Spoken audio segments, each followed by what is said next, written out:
我知道大家在关注什么，普大帝在今天早上的时候已经到了外蒙了啊，但是呢，规格相当之宏伟了，那红地毯、大鲜花，酷酷一顿大招待。真的家人们啊，然后呢就说比那个美国去的时候好多了。我告诉你，那外蒙也突突，对不对？普大帝到哪儿不突突啊？对吧？这是一个事儿啊。但是我们今天第一个不讲他，讲谁呢？家人们，今天啊，就是不战而屈人之兵，要想就是怎么说，让敌人内部乱起来，那才是真的乱。让敌人内部乱起来，我们就胜利了，对不对，家人们？今天第一个话题从哪儿开始聊呢？从中东。我不知道你们看没看这两天啊，就是其实这个事儿不是今天的新闻了，是昨天的事儿，但有必要，一定是有必要讲的，因为这个事儿的影响太大了。大家都知道9月1号那天，以色列不是跟哈马斯不是停火了吗？但是兄弟们，你们知道吗？就是有2件事啊。第一件事，从9月1号到现在，以色列没有停止过对加沙地带的破坏，包括在约旦河西岸的破坏，一天得死个好几十个人啊！包括对什么学校啊，对什么救济中心呢，叮当4、5、6一顿干啊！天天是在干的，因为什么呢？停火是分3个区域的，上面、中面、下面，对吧？感谢努力拼搏，感谢隔壁老王啊！这是一个事儿。第二个事儿什么呢？发现了6个尸体，知道吧？这个事儿啊，我们前天的时候讲的，但是就在昨天可但是了啊！他们的国内整个以色列啊。整个以色列70万人，老铁们，你们知道以色列拢共有多少人吧？拢共多少人？老铁们，你们知不知道？知道给我扣波知道啊！900万人，对不对？900万人，将近1/9的人，70多万人直接干到街头，挠一顿抗议。我跟你说，那场面极其混乱，真的锣鼓喧天，鞭炮齐鸣，人山人海，真的家人们，大呲花招展。就那个吃那什么玩意儿，就跟洗衣粉那啥呀，我判断半天没判断出来啥，整一大堆人在地下坐，然后整那个白粉面子噗一顿喷，那喷的是啥玩意儿啊？大水枪嘎嘎一顿吃，就吃那个民众，然后就是拽呀，什么拘留啊，什么就逮捕啊，老多了啊，各种流血事件，反正70万人在街头直接抗议啊，要求什么呢？内塔尼亚胡下台，以色列国防部呢也紧急修改措施了。啊，这个为什么？原因是什么呢？为什么说那6个人非常关键呢？原因就是那6个人，就是说现在整个以色列国防部呢，把这个发现那6个人的措辞都给改了，说发现那个人质尸体之前，这些人已经凉了啊，已经硬了啊，都有尸斑出现了，说被杀了好几天了。那么问题来了，家人们啊，这次抗议人群的动机是什么？谁干的？老铁们，你们觉得这次抗议这个人群，他肯定不是偶然事件，咱们不信，我不信，反正你们信吗？我觉得不是偶然事件，你们觉得是的给我扣波1，觉得不是偶然事件给我扣波2，我觉得它是个必然事件，你知道吧？而且还是有背后的幕后有手，一只无形的手，家人们造孽呗，那可是呗，家人们，哎呀妈呀，感谢刘老汉啊，这还带生的呢，这个礼物，谢谢啊，谁干的？哎呀，小孙同学你说太对了，我最开始我就怀疑是老美。但是我没有证据，后来我咔咔一顿查，尤其今天啊，昨天不休息嘛，然后今天我一顿查，那可不是呗，一会儿跟你们讲究竟怎么回事啊。然后这是第一个话题，第二个话题呢，有什么证据呢？就是第二个话题，现在美国不消停，你知道吧？美国现在在哪儿开始搞事儿了呢？他2个航母，现在那个第3艘过境杜鲁门号没到呢嘛，2个航母到现在在亚丁湾包括阿拉伯海那边窝着呢，没敢下场，对不对？而且据不完全统计的消息啊，在今天也门胡塞武装再次干了2个商船，也是希腊的啊，挂着希腊的旗，不知道谁的船啊，不知道谁的船又干了2个，也就是美国那个军舰连个屁都没敢放。啊，这是第一个事儿。第二个事儿，家人们呢，在叙利亚，美国开始搞事儿了。在也门这边，在黎巴嫩那边，他不敢，而且整个航母他不敢过去，是不是啊？这边呢，以色列和哈马斯也停火了，在叙利亚这边大搞特搞，一天之内啊，在叙利亚当地直接干出来了24个临时据点，而且多架运输机非常疯狂，非常频繁，哭往叙利亚飞，往叙利亚送货，送的啥不知道，究竟什么情况？我们分析。这是咋回事？我们现在就是这么想的话，怎么着？美国是打算下场吗？还是说打算往叙利亚增兵，是对付谁呢？对不对？这是第2个话题。第3个话题，家人们啊，还是在中东这边。你知道谁又参与进来了吗？现在整个中东这些国家，这些王爷国参与进来的人越来越多。今天你们有没有看这个视频？这个视频就是什么呢？大街上乌泱泱的，2个美军被抓了，然后有一个长白金的更脖，叭让人给套上大米袋，叮咣4、5、6一顿干。完了，旁边有个挺胖的一个挺绑的一个男的说 help me 就是救命啊的意思啊，就是说在哪儿你们知道不？在哪儿？我说这个事儿你们知道在哪儿？哎，对，军乐系你说对了，土耳其。美国的第5为什么出来这个事儿呢？家人们，美国第5舰队做战斗前的维护你们没听错，就是战斗前的维护。然后干啥去了呢？直接全体稍息立正，直接干到土耳其了啊！结果就搞笑事出现了，就几个便装的美军啊，穿便装，咱也不知道咋认出来的，在土耳其大街头的啊，被人给套麻袋，叮当一顿锤呀，一顿大猛锤呀！就在美国准备找事儿的时候，土耳其直接宣布了，家人们，我跟你说，刚才讲的都不叫呢的，现在讲的才是叮当456的。什么事儿呢？土耳其直接宣布说已经接受俄罗斯的 S-400防空系统了，而且埃尔多安还亲自宣布说已经正式申请加入到金砖了。哎，说别你们没听错，我也没说错。土耳其正式申请加入到金砖，怎么个事儿啊？这土耳其是真打算投靠东方大国和俄罗斯，跟美国硬碰硬吗？咱能不能相信他，兄弟们？支持是吧？我也支持啊，家人们，能不能相信他？你们觉得相信我扣分1，不相信我扣分2。但是咱该说不说，土耳其这个地理位置那相当以嘎斯重要了，对不对，家人们？这是第4个事儿了。第5个事儿，朋友们，我告诉你，最近这整个咱们这边一点不消停，你们把新闻综合起来看。一定把新闻综合起来看，家人们，现在整个我们就是整个咱们这个牌面啊，就这个位置上，全部都在囤粮，都在囤物资，对不对？战略物资，包括俄罗斯，包括什么越南，包括菲律宾，包括小本子，包括韩国，包括80后，都在囤物资，而且物价都在涨。就包括韩国，整个泡菜涨到了1颗37块钱，在咱们山东紧急买了都有什么150吨呢，还是什么70万吨，我忘记了啊！大白菜直接买回去了。另外小本的现在不但大米涨价，整个物价都飞起来了，整个物价老百姓都慌的都不行的了。那超市一抢而空。另外家人们，咱们再看啊，韩国、美国在军演，对不对？最强80后这2天叮当456干出来多少东西？对不对？包括什么那个什么火炮，说了我有60万发的火炮，我直接进入到战备状态，我全部都分发下去了。13艘潜艇直接入编，直接有身份证，直接嘎干到部队去。包括老铁们，整出来两架新型的无人机，这是这是那个80后那边，对不对？另外呢，10万大军陈列在38线附近。还有一个事儿，家人们，为什么从去年年底的时候东风51就已经火了，为什么又火了一次呢？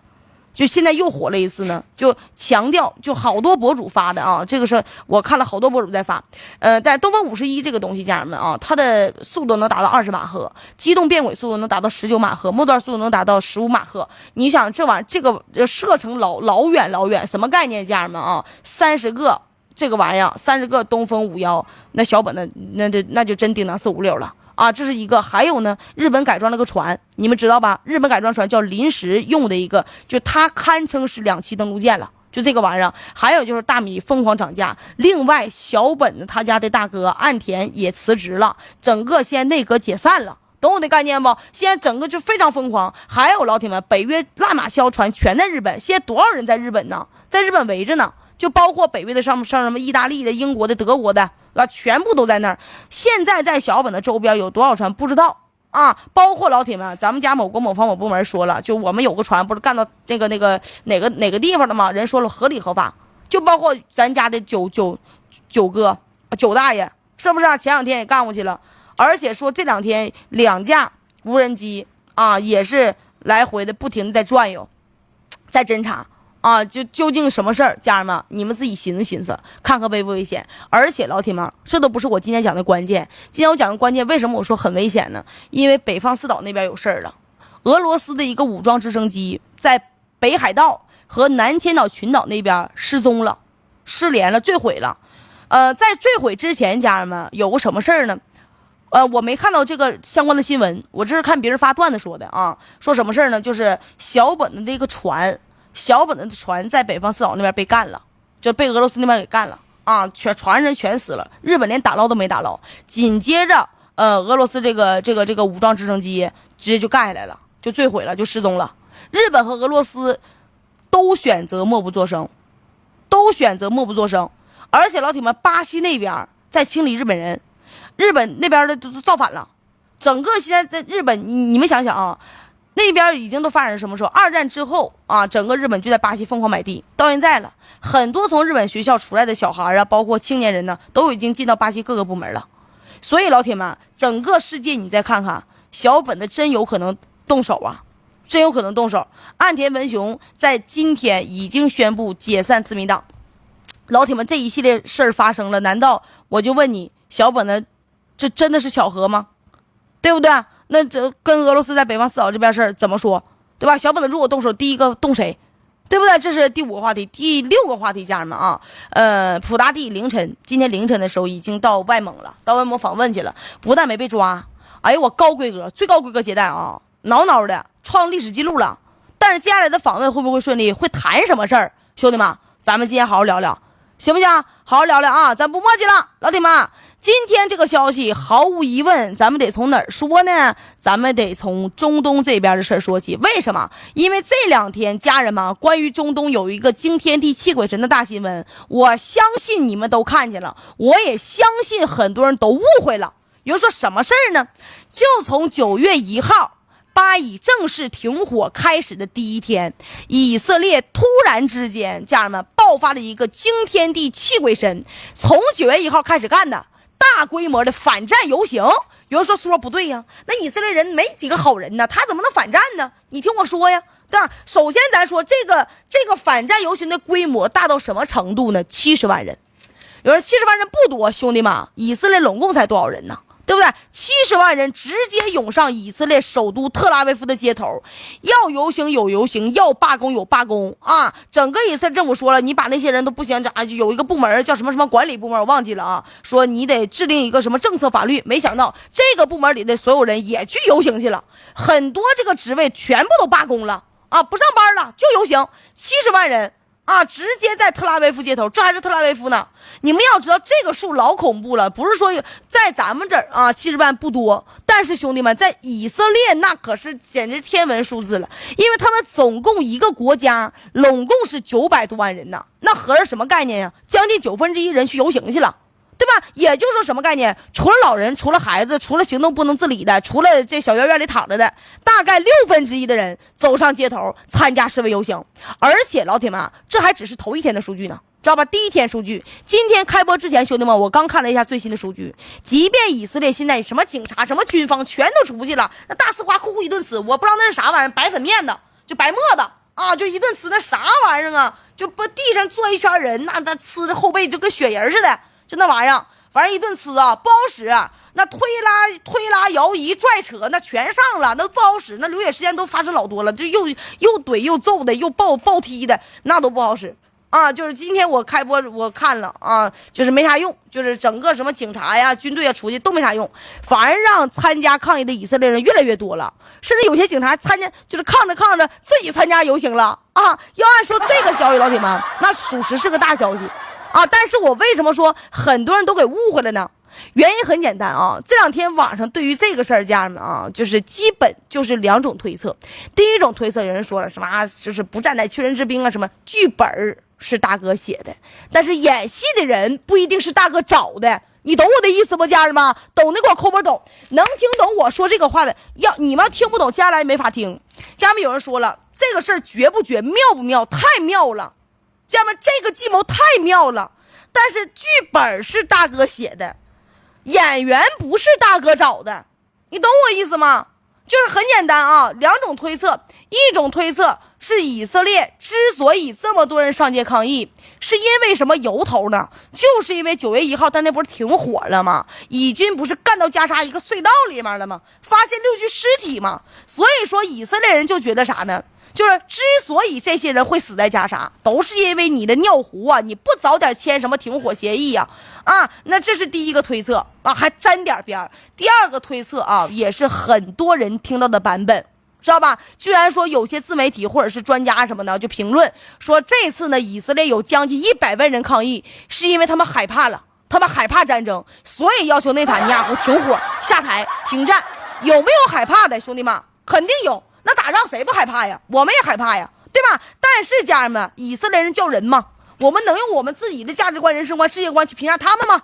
不可能吧，对吧？所以说老铁们，咱家直播间老铁们都是聪明人，懂我的意思吧？我知道你们听完这个说法的时候，你们要说啥。我看到有些人说了，因为这个理由就是什么什么，我都笑喷了。不管从理论还是实际出发，老铁们，你说这个以色列人被反美武装库一顿干，是不是干了？确实干了。黎巴嫩丁纳斯5六干了，40万的现在兄弟们，以色列40万难民都是黎巴嫩打北边的时候打出来的，知道吧？他们会直接认怂吗？有一部分肯定怂了，那肯定的呀，对不对？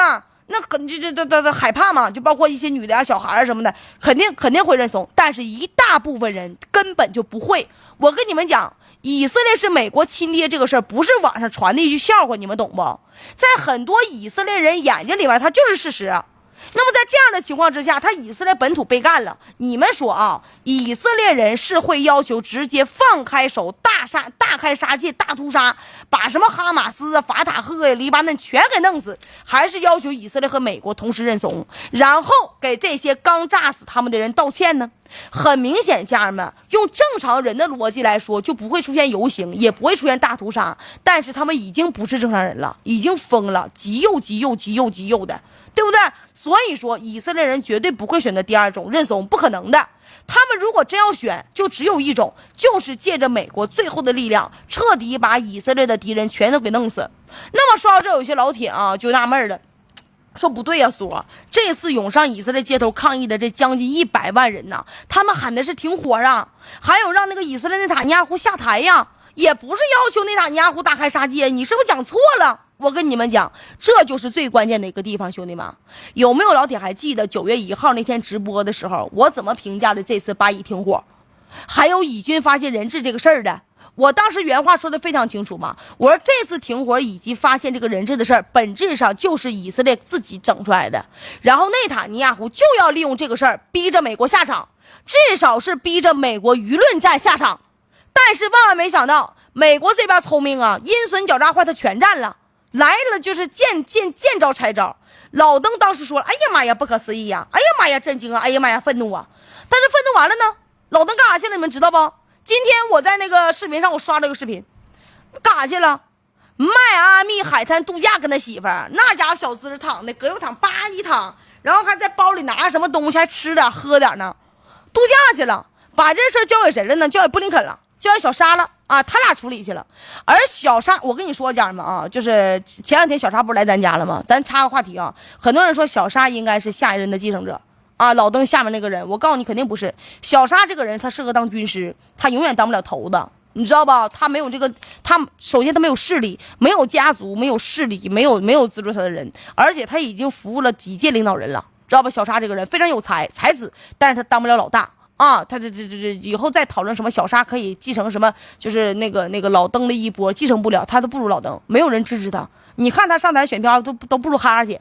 真的啊，这个咱不唠了啊，这个跑题了。接着说啊，这个小沙，包括那个布林肯，当时一看直接来劲儿了，尤其是这个布林肯，他是最生气的。为什么呢？前段时间他这五谷玄玄呐，天天整啊，天天这啥仿中东啊，这个仿那个仿，什么那个埃及呀、约旦呐，什么卡塔尔、沙特呀，他去了一个遍，包括以色列，包括伊朗啊，对吧？9次访中东，结果家人们，这以色列一点面子都不给他。布林肯说：“你和谈吧，啊，内塔尼亚胡你给我滚边儿来待着去啊！”说完之后，对着加沙，包括什么约旦和西岸，叮当4、5、6一顿干。最后这个停火协议为什么谈成？老铁们，那可以说是跟布林肯一点关系都没有，完全是因为美军的最高将领小布朗到了，对吧？到了中东之后，拿钱砸出来的，家人们，拿武器、拿援助砸出来的，这才让以色列通过放毒的方式、投毒的方式。啊，让哈马斯先服的软，把这个停火协议给签了，对不对？所以说，家人们啊，这布林肯这次一看美国那些幕后大佬的意思，立刻就来劲儿了，说内塔尼亚胡，你是想通过美国人死在加沙，逼着我美国下场，对不对？行，你给我等着，今天我让你知道一下什么叫做自食恶果。说完这个话，朋友们，你知道布林肯干了个什么事儿吗？布林肯首先下个令，配合小胡子把这事给我整大了。紧接着兄弟们，二话没说，刚才我说啥了？剧本是大哥写的，演员不是大哥找的，懂我的意思吗？懂的我扣包懂了。二话没说，布林肯干了个什么事儿？直接花了1.2亿美元，你们没听错，1.2亿美元，什么钱？活动经费，直接干到以色列国内那些美国操控的 NGO 组织了。兄弟们知道什么叫 NGO 组织吗？然后拿钱办事儿，拿人钱财替人消灾呀。这些组织拿完钱之后，兄弟们好嘛，那是卖力宣传，尽情煽动，干什么？就是要玩美国最经典的套路，葫芦根本都不换药，颜色革命，知道吧？来逼着小胡子下台。我跟你说，让小胡子下台这个事儿，老登都想好长时间了，那计划都得写5、6、7、8本了。真事儿，说这个你们可能觉得意外，但是我告诉你，现在现实情况就是这样的。美国也好，那些犹太财团也好，他们是肯定不可能放弃以色列的。但是老铁们，不放弃以色列不等于不放弃内塔尼亚胡，懂我的意思吗？只这个锅就是以色列干加沙，干什么约旦河西岸，这个黑帽子已经让美国给戴上，已经让以色列戴上了，这个锅必须得有人背。谁背呀？不可能让老登背，不可能让美国背吧？你不可能让以色列整个国家背吧，对吧？必须得有一个人承担这个后果。谁来承担？内塔尼亚胡。兄弟们，如果川普不上台，内塔尼亚胡必死，我告诉你了。所以说他们对内塔尼亚胡这个人忍无可忍，连犹太财团都膈应他。哎，你说要放在美国人天下无敌的时候吧，也就算了。可是现在兄弟们，美国人自己家也没余粮了，知道吗？自己家不乐观，自己家这定门到后面没擦干净呢。所以说，美国政府和犹太财团现在最希望的事是什么？就是内塔尼亚胡听话一点，先把巴以的事儿拖一段时间，等美国处理一下亚洲包括欧洲的事儿之后，再说美国下场帮以色列解决问题这个事儿。结果这个内塔就仨字，我不干。哎，为什么呢？这话咱都说了好几次了，家人们。因为内塔非常清楚，开战的时候美国人没办法直接动他，但是兄弟们，但凡一停战，你自己能不能体面下台都不是重要的，重要的是兄弟们，美国强制手段，你第一天停火，第二天直接给你干过来。所以说绝对不可能停火，对于内塔来说绝对不可能。所以说这种局面就僵了。那怎么整呢？那就硬刚呗。内塔尼亚胡使尽浑身解数啊，朋友们，就在巴以拱火啊。而美国这次呢，直接利用内塔尼亚胡这个套路，直接给你来个计中计啊，反套路。你说美国国籍的人质被哈马斯给杀了 ，OK 呀，对吧？那我就用你这个理由，我就煽动民众，我把罪责直接按你脑袋上。于是乎，就有了这次以色列将军兄弟们100万人超大规模的抗议活动。至于为什么以色列1/9的人都参加活动，说白了，一方面1.2亿美元绝对是足够多的经费了，另一方面也是因为以色列人确实有点压抑了，连那个叫什么叫那个叫哈迪亚呀，就是那个以色列有一个组织，他们是不需要征兵的，都现在征他们了，征兵了。啊，就有5%的人去响应征兵的那个号召去了，其他人都是连拖带打带踹的啊，也不愿意去打仗啊。对了，还有个新闻必须补充说一下啊，是什么呢？是关于这次人质被杀这个事件最新调查结果出来了啊，有进展了。一开始这个以色列国防部公布这个消息是什么呢？是9月1号，他们在停火之后趁机杀进加沙，结果呢，哈马斯发现以军到了，转头就把这6个人质给杀了。那他们到的时候，那尸体还热乎着呢。而且以色列国防部刚公布这个消息的时候说尸体没凉透呢，对不对？内塔直接立马放出来一个之前录好的视频啊！注意兄弟们，是提前录好的。视频内容有点长，我就不细说了，就说一下内塔录这个视频大概意思，就看就是什么呢？老登你看看吧，这哈马斯下手这么狠，而且还杀了个美国人啊，身上50多个弹孔啊，那是扫射死的呀！你说他连你美国人都敢这么处决，你让我们以色列怎么谈判呢？哎，最后又暗示说美军你到时候下场干哈马斯了。结果兄弟们啊，9月1号这么报告一出来，9月1号当天，内塔尼亚胡在朋友的儿子这个婚礼上吃席呢，就等着美军被迫入场的好消息。这边兄弟们，布林肯和沙利文一跺脚一咬牙，1.2亿美元直接干到以色列境内，那些美国控制的 NGO 组织账上直接到账了。然后搞笑的兄弟们直接来了，内塔想等好消息，转头来等到的是布林肯包括沙利文的手段生效了，几十万民众浩浩荡荡，就跟组织好似的，拿着镐把，拿着砖头，拿着棒球棍的，以及提前印好的几万个旗帜啊，老铁们，你要想那玩意儿能提前印好吗？直接冲上了特拉维夫的街头。然后老铁们搞笑的就来了，内塔尼亚胡这么一撒嘛，他顿时明白了，这美国跟他玩一个将计就计呀，甚至还想把这6个人质是以军自己弄死的真相给爆出来呀。那咋整啊？内塔当时急眼了，一个电话干到川普那儿去了，说普哥啊，坏了，这什么情况啊？要这么整下去，我跟你说，这100万人抗议的人群当中，你要但凡再发点武器，我就废了。我这以色列总理我还干个毛线了？我干呢？老特一这话，我跟你说啊，两眼珠子一转，说你别慌，既然他要告你，那你把证词你改一下，你反过来诬陷他，你别忘了为啥我让你干掉美国人质啊？美国人质是这个人啊。内塔尼亚胡听完这个话，那眼睛一蒙，脚一跺，耳朵一捂，直接来了一个掩耳盗铃。他是怎么办的？我说完这都能笑死你们家人们。他咋整的？你们知道不啦？内塔尼亚胡跟川普通完话之后，直接下令了，意思就是什么呢？让国防某部门直接把之前发现那个尸体还热乎那个报道给删了啊，然后呢，还有他提前录好那视频也给删了，然后重新发布的消息，并且让以色列直接进行报道的官方宣传的，把发现尸体的过程都给改了，改成以军发现人质的时候，这帮人已经死个1-2天了，尸斑都有了。兄弟们，别看这个说法不同，中间有差距非常大。有人知道不？这么一整，以色列彻底把自己嫌疑给洗清了。你们以为这就完了吗？错了，内塔还整了一波操作啊，骚操作。他改完之后，再给老登打了个电话，结果老登压根没勒他，连接都没接。然后内塔一个电话又给谁打过去了呢？给哈哈姐打过去了。这哈哈姐没办法不接呀，对不对？他现在是民主党候选人呢，不接，川普要逮着这机会，那哈哈姐的支持率挠挠往下降。对啊，可是问题是什么呢？哈里斯这个人就是个傻狍子，他没啥能力，就这么被内塔一质问，他啥话也说不出来了。随后老铁们啊，这个随便应付了几句，说会考虑啊，我们美国再考虑考虑，电话就挂了。怎么说？哈哈姐被反咬这么一口，直接就陷入重大危机了。你们别觉得我开玩笑，要知道，就在那个美国人被发现死在加沙那个前2天啊，哈哈姐这个货为了宣传自己想让巴以停火，还专门把那个死在加沙那个美国人的家人直接给接到民主党全国代表大会上去发言了。结果啊，这个会刚开完，家人们，刚开完呢，好家伙了，以色列就公布消息了，这个美国人死了。这是不是巧合呀？我不好说，大家可以自己判断一下。然后事儿就有意思了。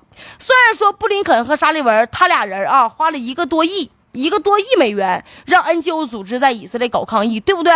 但是这招属实是有点呢对付老实人行。内塔尼亚胡是老实人吗？臭流氓的呀！那大尿胡子啥也不管呢，直接就把发现人质这个说法给改了，转头就把那个矛盾引到民主党身上了。就是告诉民主党这帮人，你们把人家的爸爸妈妈叫到你们民主党那个大会上讲话，现在他死了，你民主党一点表示都没有吗？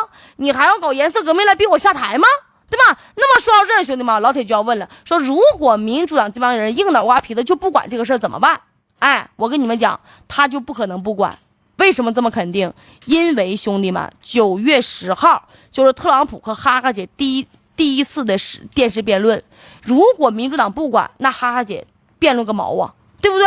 所以家人们，这次啊，美国人他一定会选择帮以色列，或者说美军这边已经是开始行动了。为什么呢？首先啊，是暗杀内塔尼亚胡的难度有点大。你说要是美国人直接去暗杀就算了，但是他暗杀的是内塔尼亚胡，这货本身就是个猴，擦个尾巴比猴都精，一有危险直接往地堡里钻，再加上美国那边还有个共和党人通风报信呢，想弄死他难度太大。至于颜色革命，咱说实话，你别说100万人上街闹事儿了，你再来个几百万人，内塔尼亚胡只用一招就能解决，你信不信？有人说苏啊怎么解决？来，我告诉你啊，内塔尼亚胡直接下令对着黎巴嫩哭一顿干。你猜黎巴嫩会不会那个发报复性的火箭弹？到时候以色列全境响防空警报，这些人搞什么抗议啊？说白了，我跟你说，就是拿钱办事儿。你想多了，你猜有多少人会在火箭弹偷袭的时候硬刚？对不对？什么意思呢？你这个黎巴嫩如果不报复，忍着看戏，有人说怎么办？那不可能的，黎巴嫩能忍，以色列就敢一直炸。这种情况，真主党能忍多久啊？再忍着看2天戏，自己家都被炸没了。所以怎么说，这次抗议活动虽然说声势浩大，但是朋友们，大家别当回事儿。啊，这次真正要看的还是背后内塔尼亚胡跟川普要如何跟民主党这帮人对抗了。那么说到这儿，我看刚才已经说了啊，我看刚才有老铁们在公屏问说，苏你刚才为啥说美国人已经准备好让美军下场以色列了？哎，家人们，说到这儿啊，今天另一个大战场我就得跟大家好好说说了。不过呢，这次不是俄乌，而是亚洲的战场。你们可没听错，家人们，中东那边啊，今天最重磅的一个消息，也是我判断美军即将下场的一条消息，我一定给大家报道一下。根据参考消息最新的报道啊，在9月2号的上午到9月3号中午这20多个小时之内，朋友们，驻扎在叙利亚的美军突然在叙利亚当地直接建了24个临时据点。你们看没看见这个新闻，并且完成了配套的什么通讯设施啊，包括什么调试啊，全整完了。目前说啊，美国运输机乌乌泱泱嘎嘎一嘎子往叙利亚来来回回送货。你说这是要干啥呀？非常明显呢，这不就是美军在为了接下来从叙利亚切入吗？因为叙利亚近呢，对不对？从叙利亚切入，提前做准备啊，要不然就美军在叙利亚那拢共900来号人，偷个小麦和石油天天都被人干，他还搞将近30个据点分散兵力，不有病吗？纯属活腻歪了吗？你说是不是这个事儿？那么说到这，新的问题就来了，家人们，美军他在叙利亚新建将近20多个临时的据点是没错，但是家人们，这建好了之后，美军怎么部署？如果没有几千人，一旦真干起来了，叙利亚这些美军会不会送人头？不就是送人头吗？哎，这一点咱能想到，老铁们，我跟你讲，美军他一定能想到。美国目前的计划，我分析什么呢？是先把部队部署在中东附近，然后等到时机成熟了，直接叭下场。比如说塞浦路斯那边5000多号人呐，你们都知道，塞浦路斯现在美军5000多号人。还有昨天兄弟们，你知道谁到中东了吗？谁到中东了吗？不是那个第5舰队，美军第5舰队干到哪儿了？你们知道不？直接干到了土耳其。哎，说到这个美军第5舰队，今天有个成着效的消息了，我必须跟家人们你们分享一下，怎么回事呢？说美军这个第5舰队2个月之前不是已经干到地中海了吗？对不对？本来呢，他老老实实的待着，你别装弹，没人搭理你。但是兄弟们，这美军是谁呀？他是一天不装弹，他浑身都难受，对吧？于是呢，就有了2艘啊，叫黄蜂号2栖攻击舰。靠岸以色列海法港口，结果这么一靠岸，兄弟们直接坏菜了。你猜咋的了？伊拉克反美武装，黎巴嫩真主党，那跟狼看到羊似的呀！而且这俩哥们现在背后有大树好乘凉啊！那俄罗斯叮当456送东西啊，有俄罗斯社会大哥撑腰之下，又是什么无人机，又是什么大导弹，咣咣叮当456一顿干，不但把以色列海法港口炸得濒临破产了。而且家人们，美军的那个黄蜂号2栖攻击舰的甲板直接被连续击中好几次，炸完之后，这个美军成老实了，扭头就往后撤。本来呢，这个黄蜂号都打算直接返航了，后来家人们啊，美军中央司令部这么一看，心想说了，你可别走啊，你这走了，地中海就没有美国的钉子了。于是这个黄蜂号带着伤，兄弟们带伤呢啊，身残志不坚呐，带着伤直接部署在地中海呀，然后就到了现在，家人们，到现在出现什么事儿了呢？美军开始在叙利亚，包括伊拉克增加临时据点之后，这个黄蜂号自然要恢复到最佳战斗力的状态，对不对？那附近有谁能够帮忙呢？老铁们，放眼整个中东一撒嘛，除了土耳其，兄弟们没别人了。所以说，时隔2个月，美军第5舰队终于有了上岸的机会。一群人乌乌泱泱、浩浩荡荡、开开心心、五五旋旋，直接一脚油门，吧嗒就干到了土耳其。结果到了之后，好家伙了，这美国大兵以为说到了小本子，到了韩国呢，那得全军鼓舞呢，那得说这穿个便装走上土耳其就得当大爷呢。看到什么支持巴勒斯坦的旗帜，一把就给薅下来扔地上了。就这么一下子，兄弟们啊，老铁们，当时我还纳闷，我看这新闻的时候我就想，我说他们怎么知道他俩是美国大兵呢？结果就因为啥呢？他俩在街上逛的时候看那个支持巴勒斯坦旗，叭就给薅了。就这么一下子，兄弟们当场就干怒了，直接把土耳其当场这些老百姓全给干怒了，冲上去好几个呀。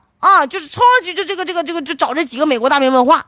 但是就像我说的，这帮人以为他自己去了小韩的小日子呢，以为说土耳其这帮人能灌菜呢，知道吗？一看老铁们啊，土耳其能找他们事儿，这几个美国大兵当时就怒了，有一个更个脖呢小白脸长得精瘦的更个脖，说你赶紧给我滚老子是美国海军，不听话我弄死你。哎呀我去，家人们，就这么一句话说出去，土耳其这帮老百姓不忍了，真的直接动手。